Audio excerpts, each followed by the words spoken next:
Looking to stay up to date on all things entomorphagy? You're in the right place. Welcome to the Ento Podcast with your host, Ross Bell.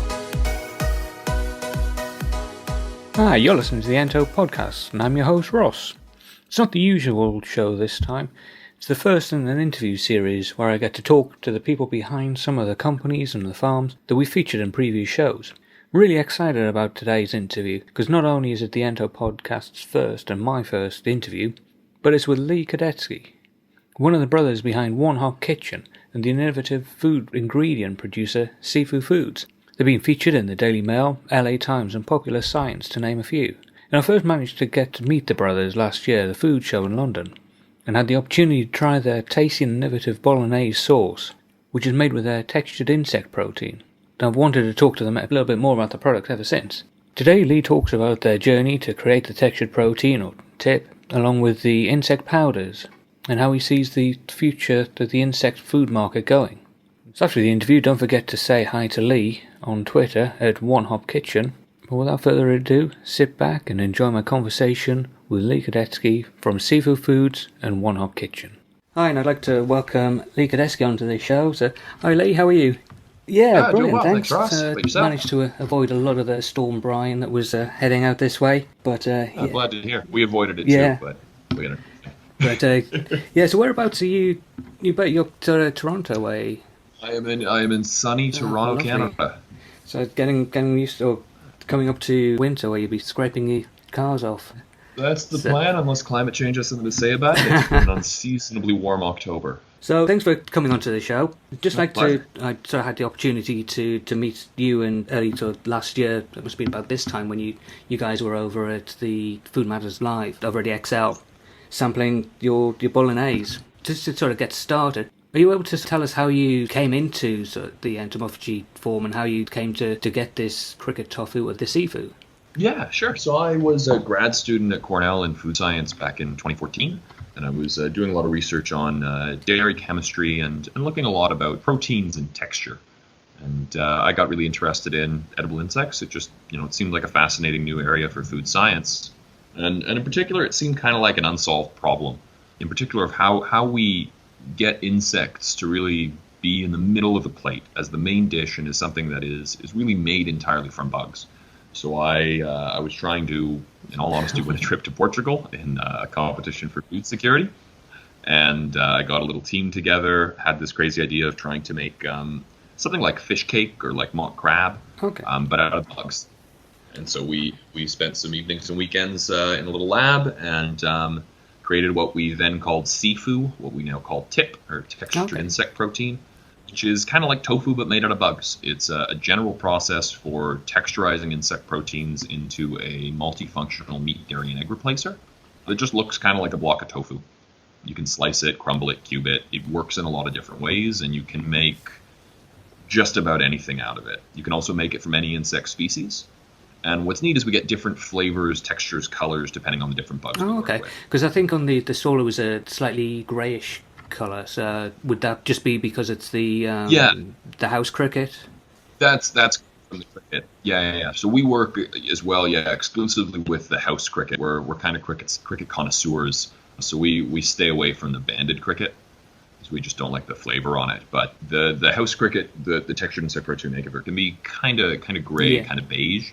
What's cool with it is when you cook it, when you go ahead and fry it, it takes on new colors and new flavors.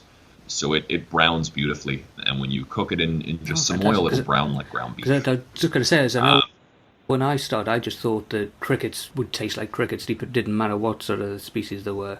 So we used the Debanded Cricket, and it was only when I got a sample of the house cricket from Thailand that noticed it was a completely different colour, different smell, and the house cricket I tried had more of a floral sort of notes to it, where the banded cricket's just a deeper smell to it, or chocolatey, or earthy. It was crazy how just something you just didn't think about.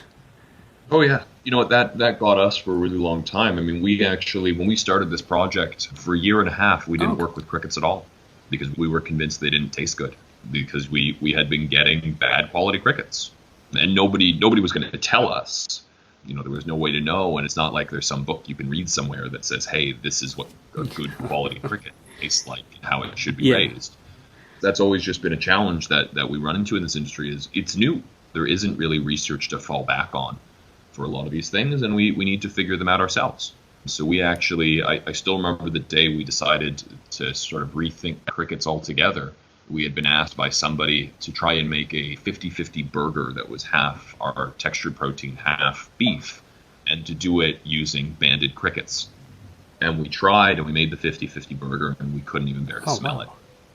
And then we went back and we said, okay, well, let's try, let's try 5% cricket, then 10% cricket. And we'll keep going until, we hit the limit of what we think is acceptable.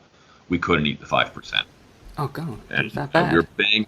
We just couldn't do it. It didn't taste good. And we were banging our head against the wall trying to figure out what it was. And at some point I just sort of looked and I was like, it doesn't make any sense. People eat crickets and they enjoy them. But, the product that we have right now and the crickets that we've got, they aren't enjoyable.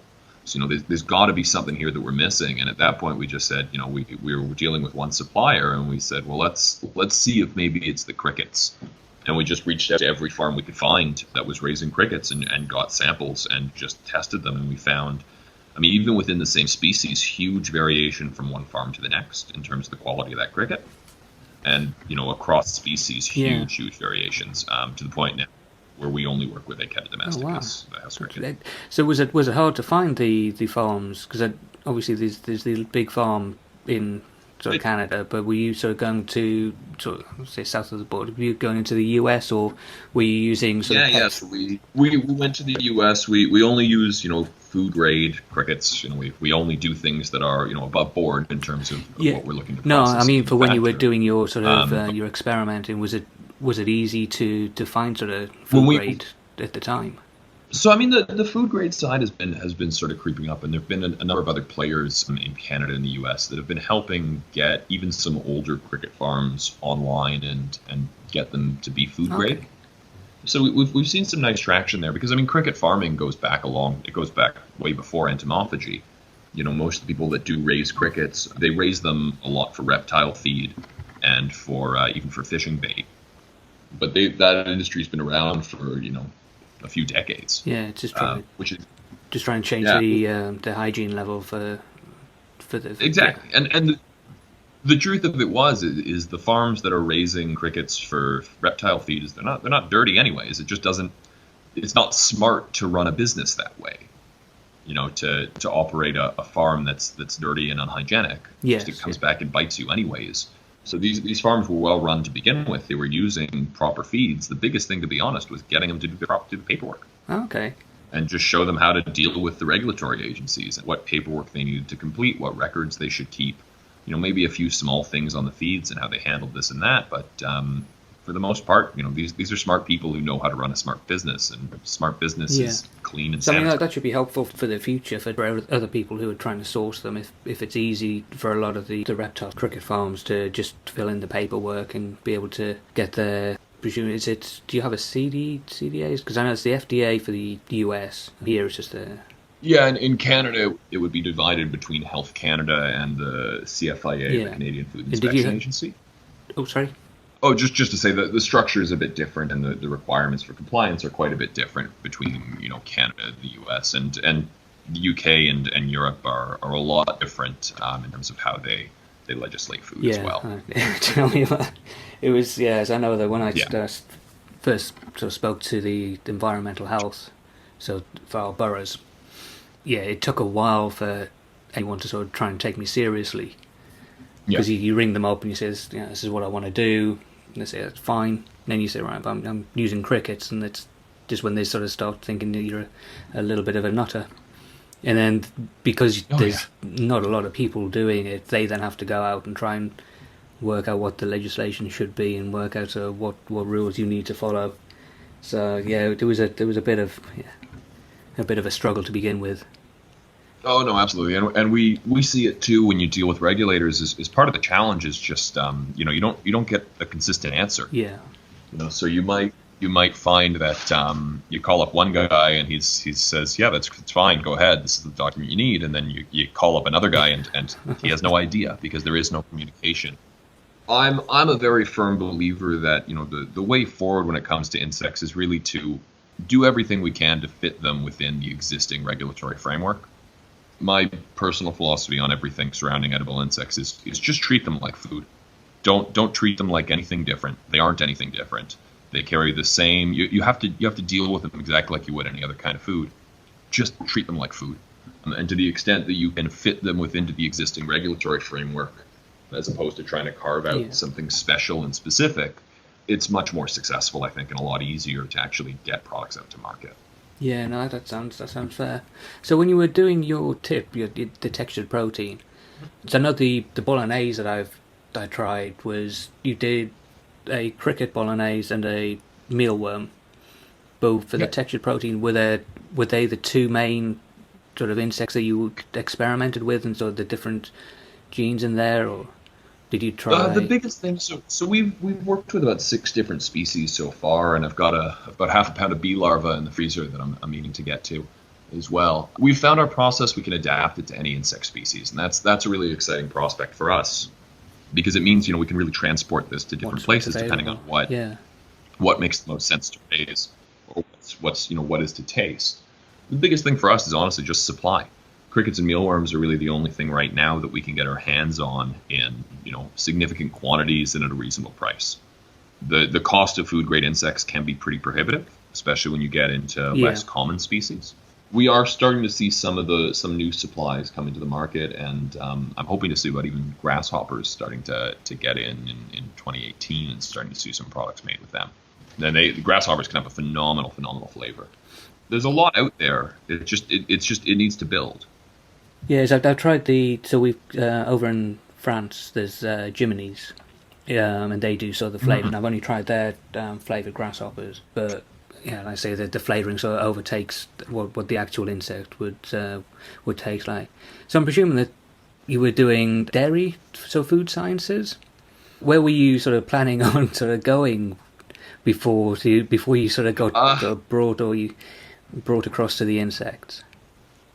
I honestly wasn't that far along. I was, when this was going on, I had been actually interviewing with Pepsi about some position with them, but it to be honest, it wasn't the right fit for me anyway. And just I was open. I was in talks with a couple of different food companies, dairy ingredient companies, and product development consultancies. But this thing happened, and it came at the right time. We found that people were interested in what we were doing, and it was. I only plan on being young once, and I would hate to do this again in 20 years. I just don't know if I'd have the energy. Yeah. So for us, it just felt like, it's a crazy thing to go out and try and get people to eat bugs, but it could potentially be important. It could potentially be great business, and it could be a lot of fun. And if, what we felt was really, this is the time in our lives where we have the chance to do it. We don't have kids yet. We don't have people depending on us. We can afford to take a risk and try something. And, that seemed like enough to really go do it. And it just seemed like if we didn't, we would regret it. That makes sense. So the textured protein is in the bolognese. Are you planning on using it to do any other products? Because I know that you've, in the past, you've used it in ice cream. And I think it was it sausages or... Yeah. So we can do a ton with tip. The reason why we make bolognese is purely technical. It's that it's a product that we can make shelf stable and we can manufacture ourselves. In the longer term, if we can get more scale into the industry and we can make other technologies available, especially if you can bring canning into the mix, just conventional canning, you can make chili, you can make Spam, you can make Vienna sausages. The limit is your imagination. The biggest challenge we've just seen is shelf life and refrigeration. And I think you see this across the insect food industry of just, all the products that are out there right now are shelf stable. And they need to be, just because it's the way you're able to get into retail right now. The way we see it is, if you buy this bolognese today, you're helping us to launch burgers and sausages and refrigerated products and canned products and dried products and getting across into more, a wider scope.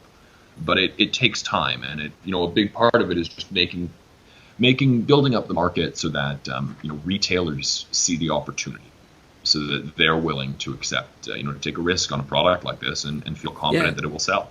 As far as our shop is going, we actually just launched, we did a limited run on a cricket Arrabbiata, which we just did for the Expo for Design, Innovation and Technology in Toronto, just at the beginning of October. Went down great. People loved it. So we'll be launching that SKU soon in Canada and the US. And then we've been working for a while now on our cricket hop dogs. So they're a cricket take on a classic veggie dog. And what's really cool with these sausages is they give us a template for texture. Yeah. They give us a way, the hot dog itself is really a versatile food. And I always, like a hot dog and a bologna are the exact same product. The only difference is the size and the way you cut it. The fun thing with these sausages is we can flavor them any way we like. We can tweak the texture in 100 ways. So they really just sort of provide a blueprint for developing flavor and texture around edible insect products that are highly versatile. And it just allows you to, you don't have to just launch one product. You can launch five lines, and extensions within those lines. And a hot dog and a hamburger, there's not much difference. It's just the shape, on some level, and a bit difference in terms of the texture and the bite and, the flavor and the chew. But with the sort of processing that we're developing, we can pivot that way very easily.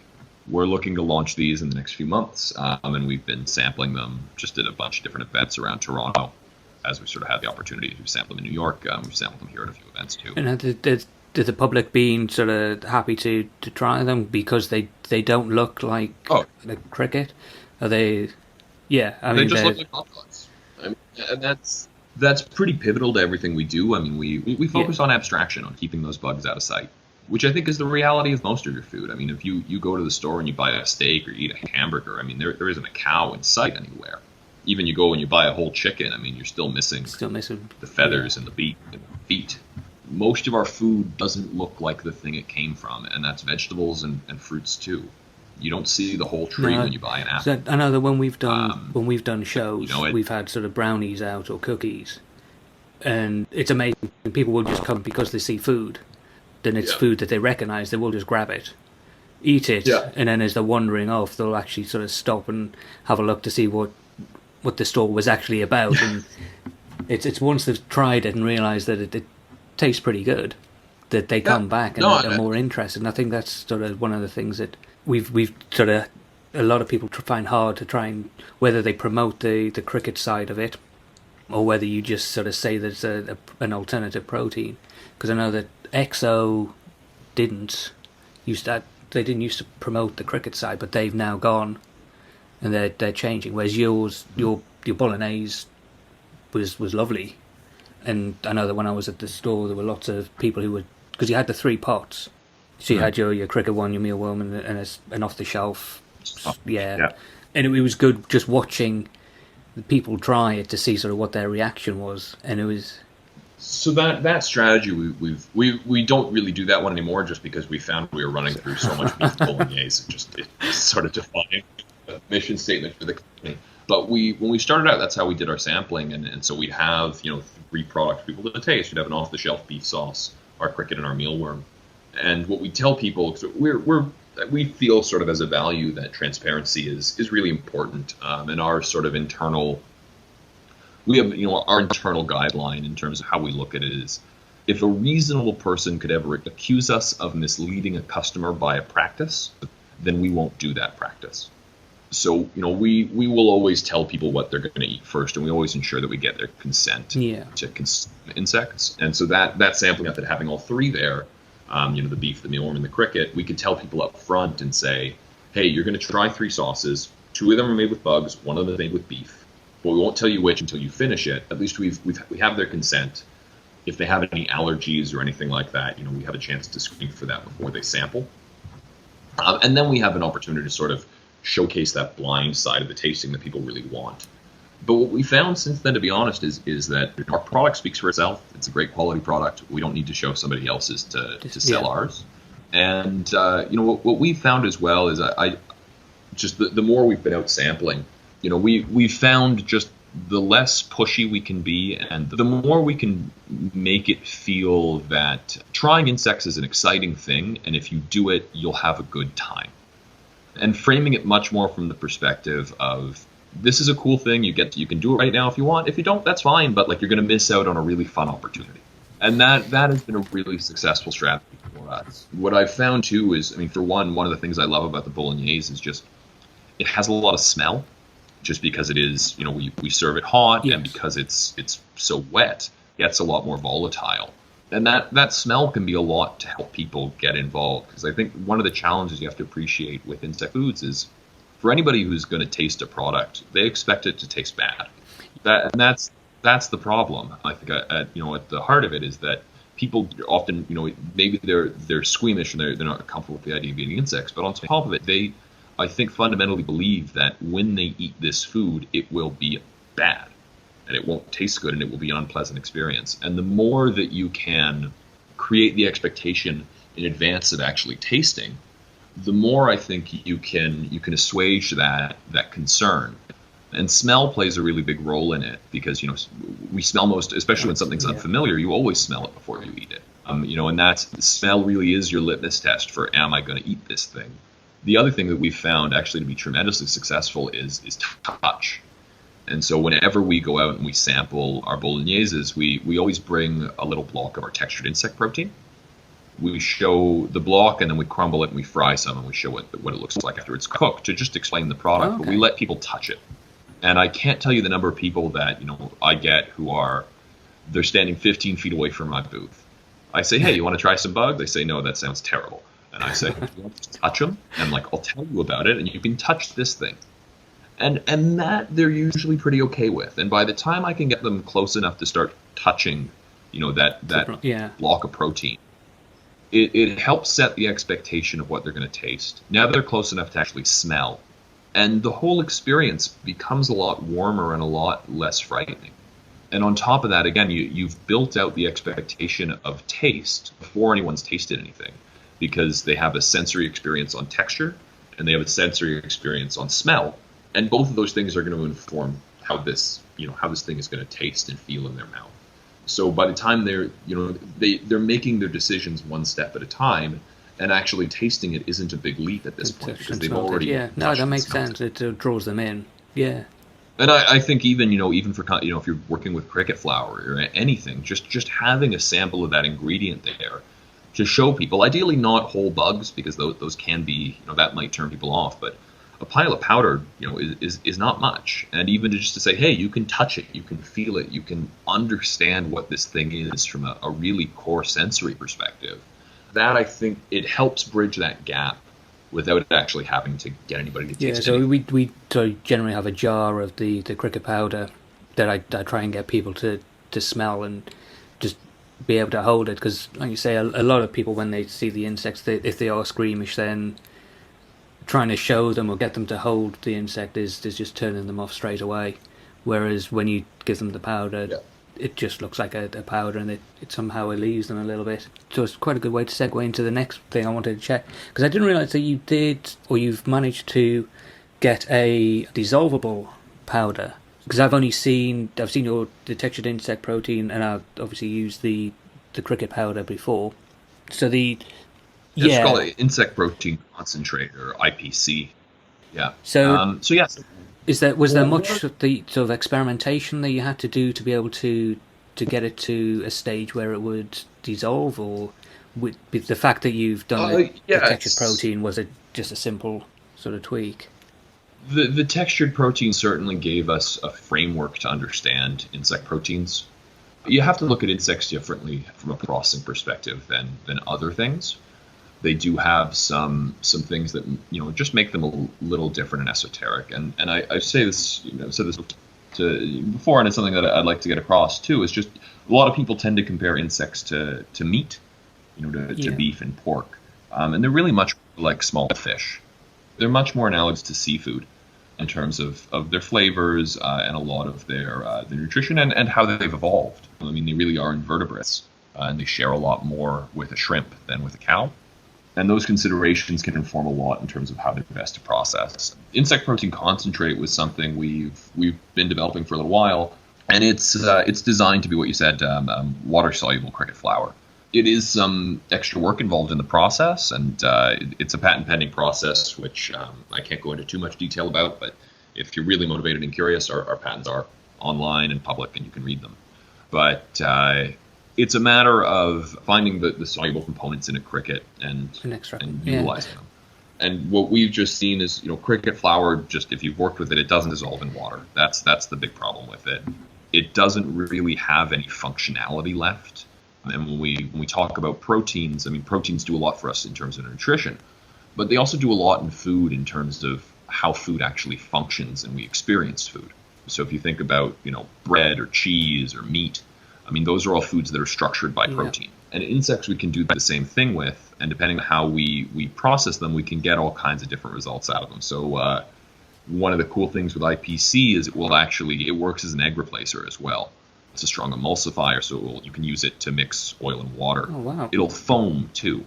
Because that protein is soluble, it's also now functional and can do things in food. So if you whip it, you can actually get foams out of it. And these are all, these are all functions that are important when you look at working with insect protein in a broader capacity and really developing foods that are more than just fortified, but actually structured.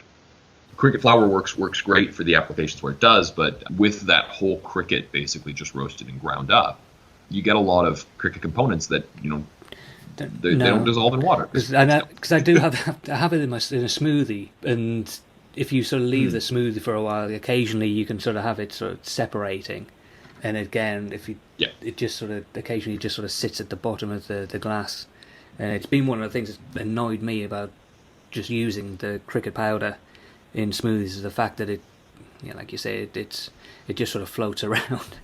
But if you can get it dissolved, then that would be fantastic.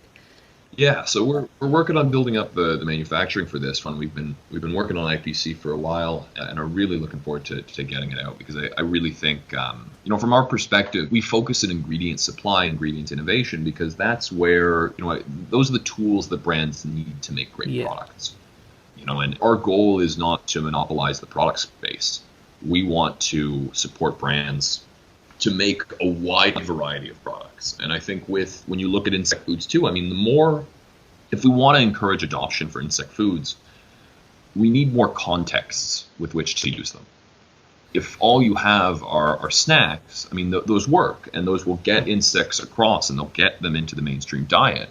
But if you have 5 ways to eat an insect instead of 2, well, you have 3 more opportunities to use them, right? And not every one of those methods is going to work for every customer.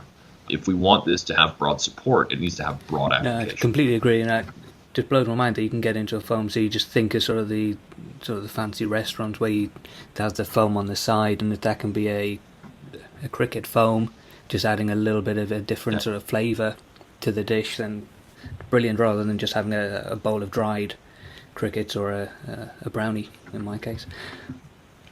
Yeah, I think it all has its place, and it's all about developing, simultaneously the market and the ingredient landscape to go with it. And, so everything has to go, one hop at a time.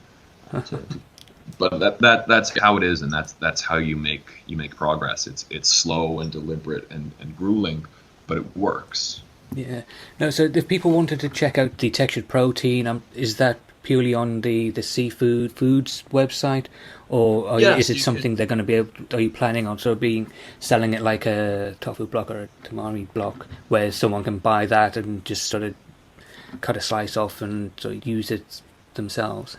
So my dream is to have that protein available to customers directly. The challenge that we've run into, and the whole reason we started One Hop Kitchen, and started making bolognese sauce, is that textured insect protein is like meat, and like meat, it will expire. It needs to stay cold. It's got a lot of moisture. It's like a piece of fresh meat. So that makes shipping it an comes back to your first point of trying to get a shelf-stable product. Yeah.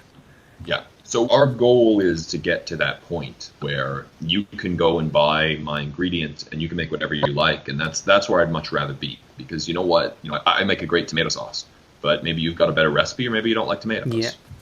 So I would much rather be able to give people things that they can make a wider variety of foods out of. And again, I think it drives more use cases when you have something that's closer on the ingredient side than on the finished product side. With that said, it's one hop at a time, right? It's building up that retail confidence, that allows us to get the distribution on refrigerated and frozen goods. Right now, it's a challenge. You just can't really ship anything refrigerated through the mail if it takes 2 days. And even if you can, it's almost prohibitively expensive. We're looking at some possible ways that we might be able to bridge that gap, and there's some disruption in the shipping industry that might make some of this possible. And like meal delivery kits are all over Canada and the US now. I'm sure they're popular in the UK too. And they've done a lot for building out, a model for refrigerated delivery.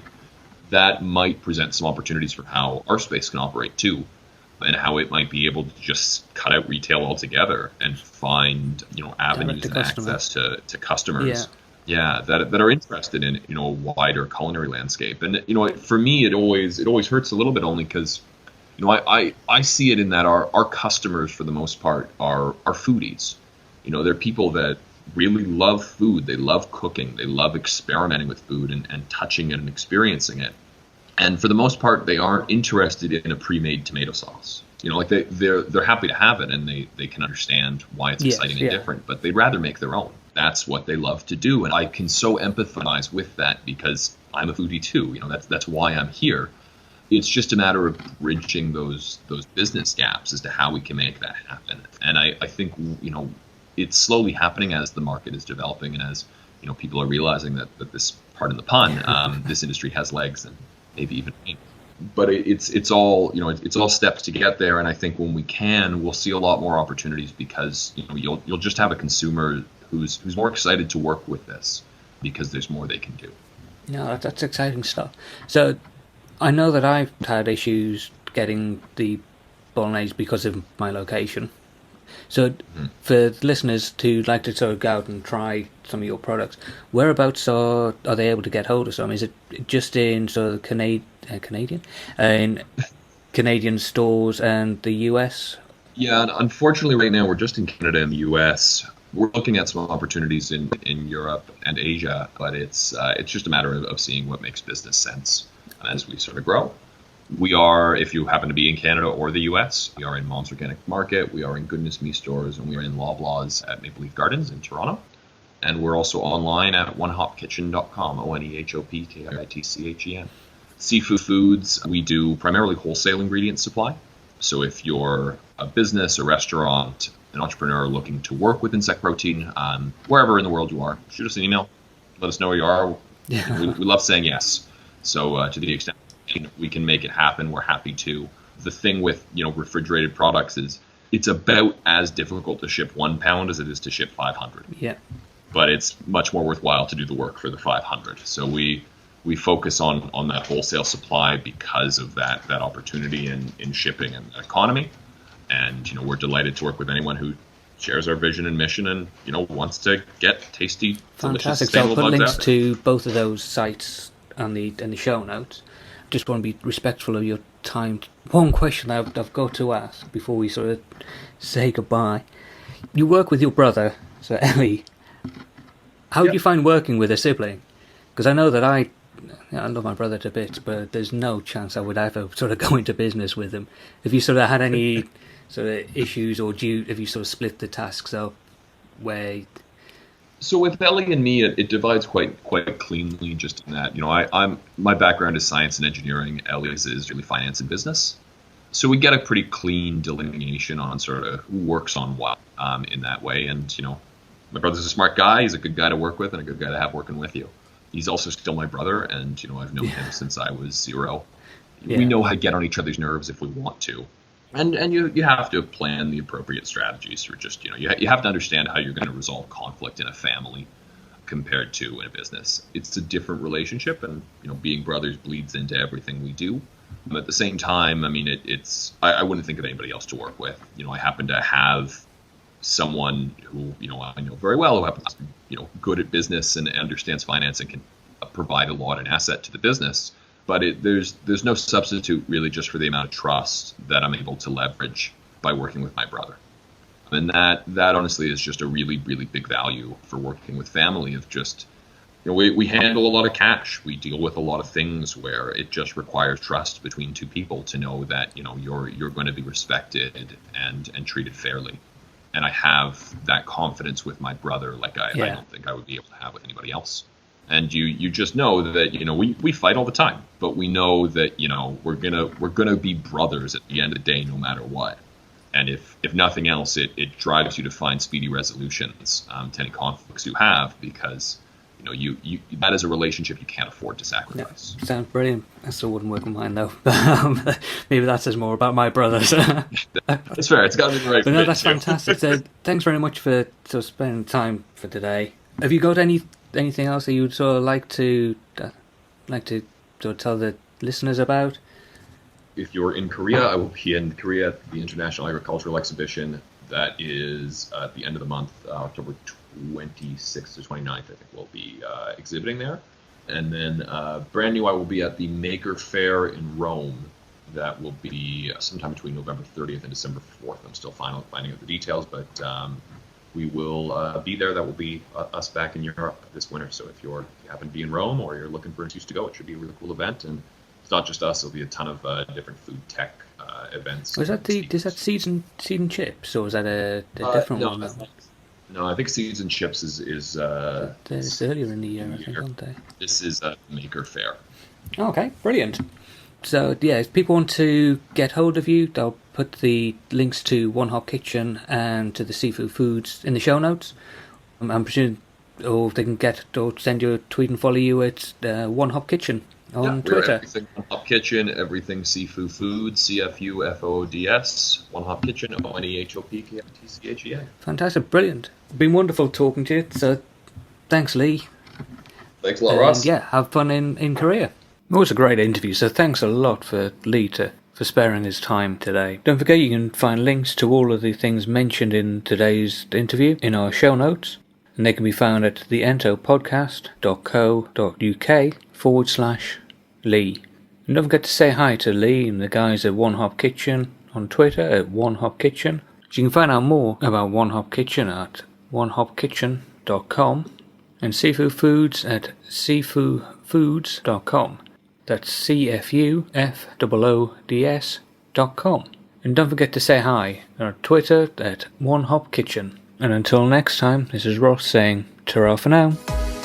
Thanks so much for listening to the Ento Podcast. For more great content and to stay up to date, visit theentopodcast.co.uk and on Facebook and Twitter at the Ento Podcast. We'll catch you next time.